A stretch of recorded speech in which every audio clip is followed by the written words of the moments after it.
Morning, my name is Chris Studebaker and I'll be presenting the NAV 2013 User Credentials and Administration. I'll be presenting a step-by-step PowerPoint followed by a question and answer session.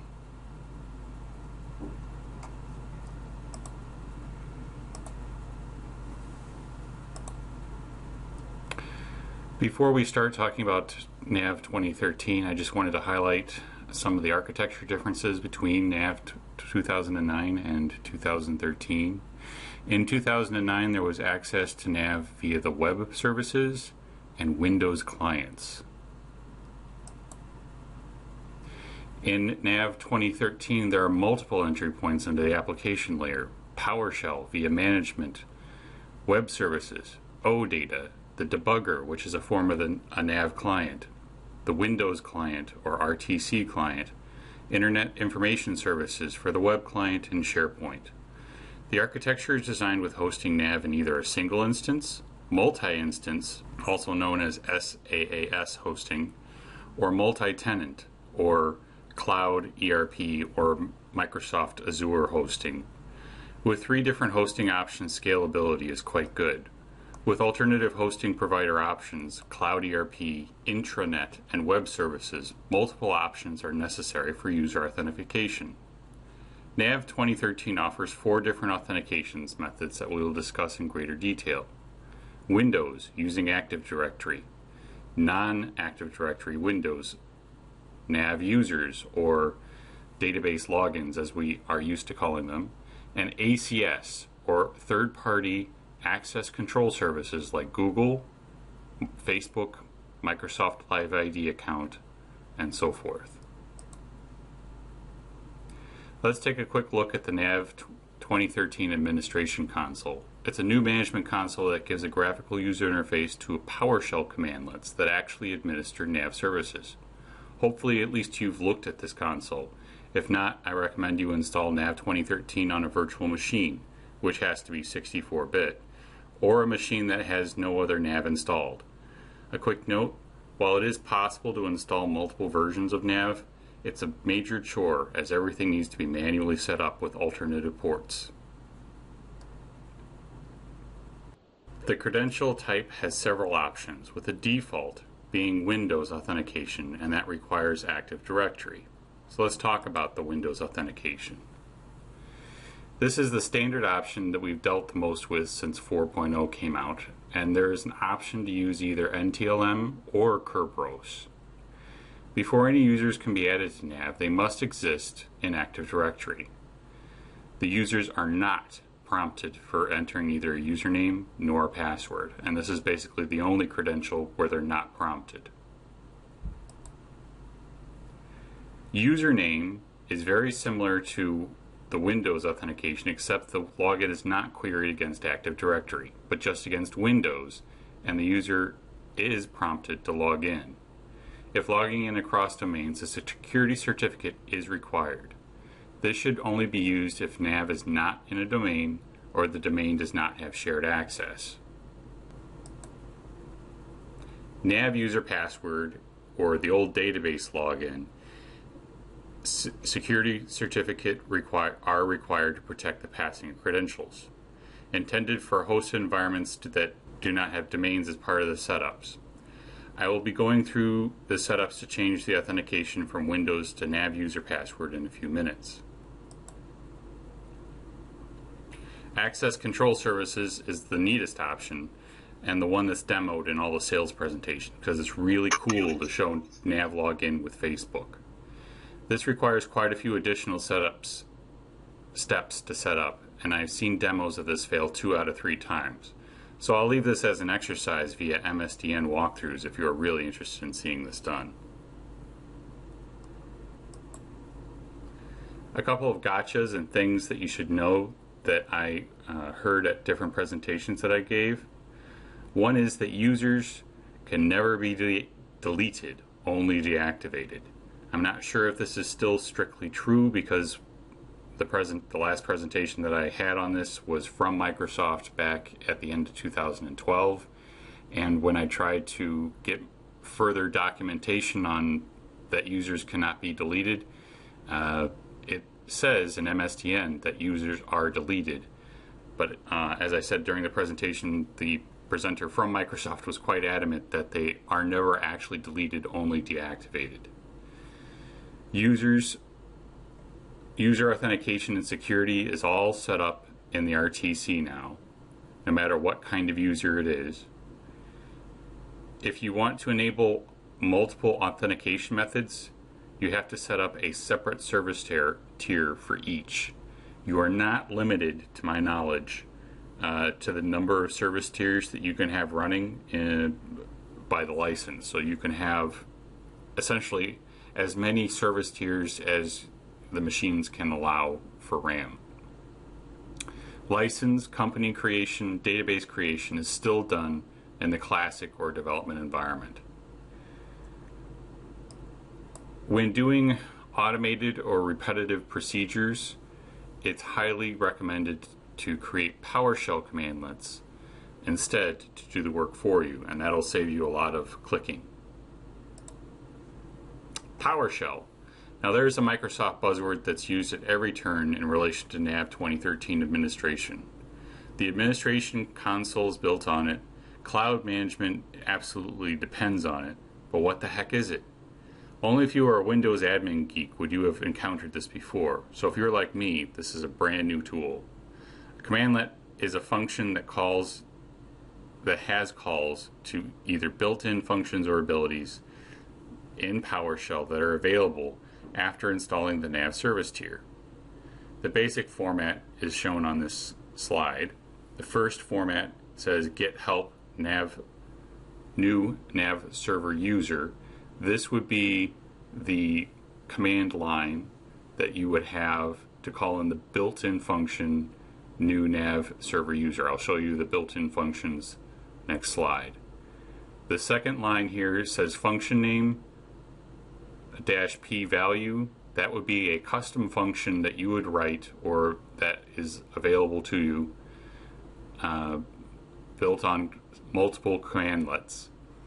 And you have pass parameters and values, and you can pass the unlimited number of parameters and values. The third bit here is the actual structure of the function that is created.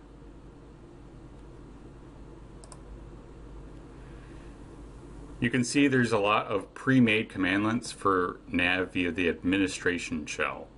This base administration can be done via this DOS-like window, but a better GUI-ish interface is available if you install Windows PowerShell ISE.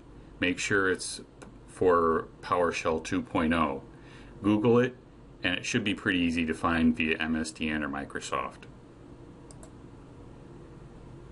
This is the same info shown on the previous slide, but also at the bottom here, here's a link to the Script Center, which is an area meant for putting useful PowerShell related scripts. There is a section devoted to NAV, but there's not a whole lot there now. I think there's 3 scripts. But in the near future, who knows? Now, let's go through step by step for changing the user authentication on this service tier from Windows to NavUserPassword or database logins. A side note, I'm not going to show a real live demo, but show screenshots via PowerPoint. You can download this PowerPoint to review at your leisure. So the first thing we do is we change the credential type from Windows to NavUserPassword and we click Save. When you restart the service without doing anything else, you'll get this error message, and in the Windows event log, it'll tell you in a very cryptic way that you need to specify client services certificate thumbprint in the service setup. Where is the thumbprint? Open up the management console for the NAV service tier, click on the client services fast tab, and you can see the certificate thumbprint here at the top. There's also a little bit of help at the bottom, which is a really nice feature of the new management console. So we're going to make a fake certificate. A real one would be provided by the IT staff at the customer as it needs to be purchased from a provider or generated by their IT administrator, depending on what abilities they have for certificate generation. This example assumes you have Visual Studio, either Professional or Express, installed, as you are a developer. And what developer can exist without Visual Studio, right? Go to Programs, Visual Studio Tools, Developer Command Prompt, and Run as Administrator. Run the command here that I have on the slide, make cert-n, so on and so forth. It makes a certificate and will prompt you for a password. Remember the password because we're going to use it several times within the example. Either start a new management console or within the management console for NAV service tier, add the certificate snap-in. This assumes that you're on the same instance or machine as the NAV service tier. To make sure you select the computer account after the certificate snap-in is selected. Expand the certificates, go to the Trusted Root Authorities, right-click on the certificate to import the CRT file you just created with the Visual Studio DOS window. This will be the base certificate for NAV to challenge the client certificates on. Get the certificate that was generated from the Visual DOS window. The default location for certificates generated via the command is in C:/Windows syswow 64. Next, you need to generate a revocation certificate for the root service. You need to create a revocation list because this is where during the challenge response procedure it will look to see if any IPs have been denied access. Even if this list is empty, it still needs to exist for it to find it. So go back to the Visual Studio command prompt and write in the make cert-CRL command and make sure that the name is the same. When you're prompted, put in the same password that you used before. Go back to the management console, right-click on certificate and import. The type of file is CRL. It's in the same location as the previous certificate. After importing the revocation certificate, refresh the view and you'll see the certificate revocation list. Now we need to, that was the base certificate for the system. Now we need to create a certificate for NAV server. This command here will automatically import the certificate to the service. You will need the certificate name when you configure the Windows client or web server components later on, and I'll show you where that is for the Windows client.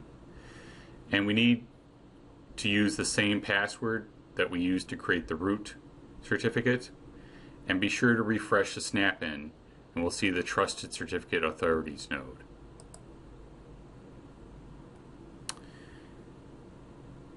If we go to right-click on the NAV service certificate that was just imported with the previous command, go to All Tasks, Manage Private Keys, we can get the thumbprint that we need. Also make sure that the permission on the certificate includes the network service that's not automatically added with that previous command, so you would need to add that manually.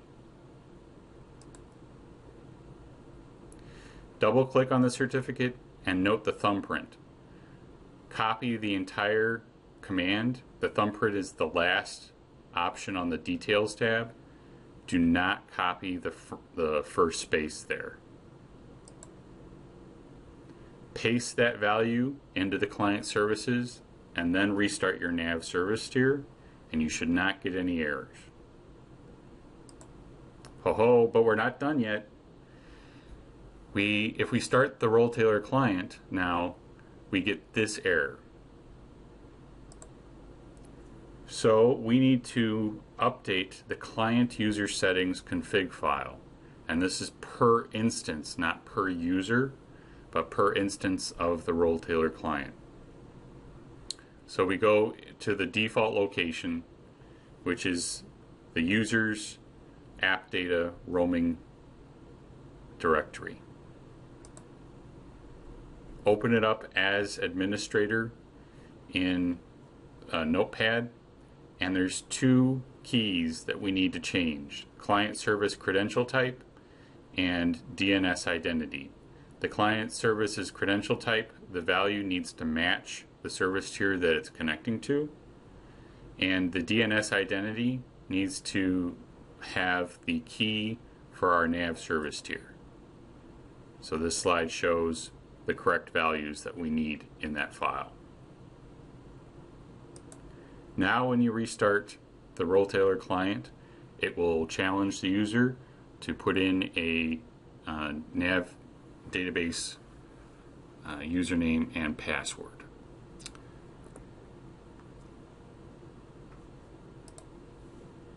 So I wanted to mention that in the user setup is done entirely in NAV now.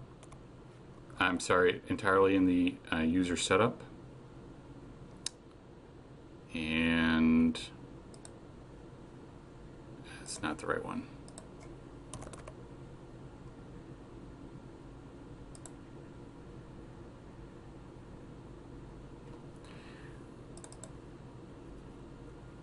So a quick note with Windows logins, the domain is required as part of the username. So on all of your reports and things that have the user, if you're using Windows authentication, it's going to cut off if your domain name is too long.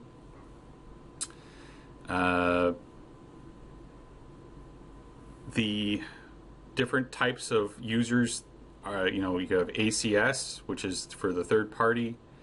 You have web service users, which are different than any other kind of users because web service users don't require a password, but they do require a certificate, and you can set up expiration date for the certificate access keys. So both the NAV service and the service that you're communicating with needs that access key in order to authenticate to NAV. And you can set up the permission sets, which is where the roles and such are defined down here.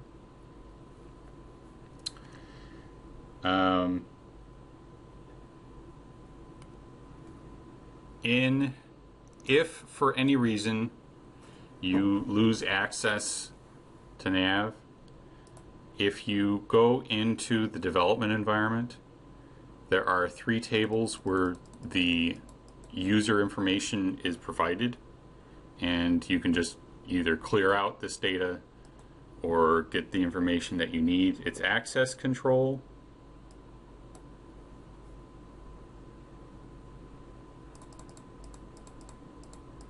user, and user property.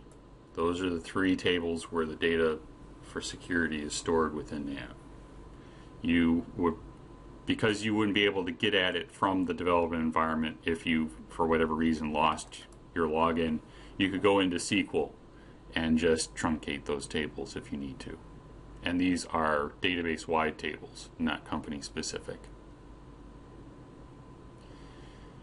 Last thing I wanted to show you was in the role tailor client for developers. One of the things that is nice to have is to know what database you're in, and you can set that up pretty easy. It's in 2009 R2 also, but just wanted to show it to you now. If you hadn't seen this before, it's in company information.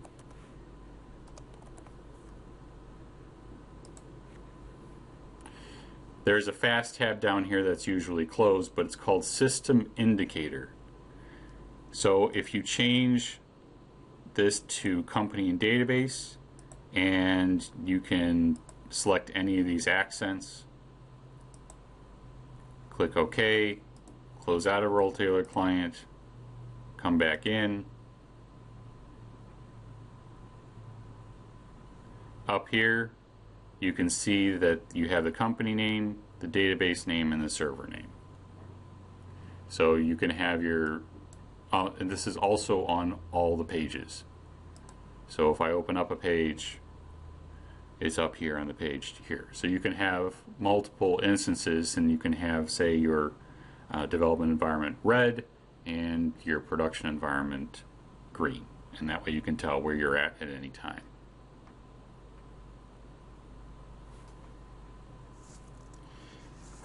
So that concludes my presentation. If anybody would like to ask questions, feel free to turn on your microphones, or you can use the chat window and link.